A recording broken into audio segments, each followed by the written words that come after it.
আসসালামু আলাইকুম। আমরা আজকে কথা বলবো কোমরে ব্যথা এবং রোজার সময় কোমরে ব্যথা হলে আসলে কি করণীয়? কোমরে ব্যথা খুবই কমন একটা সমস্যা।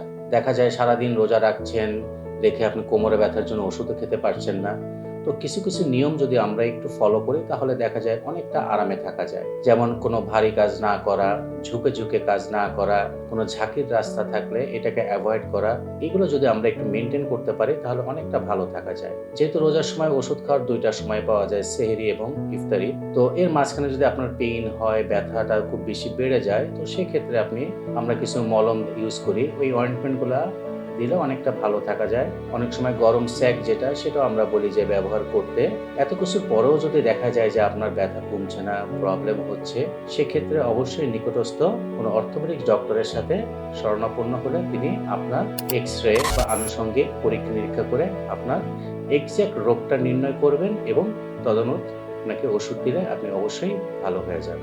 ধন্যবাদ।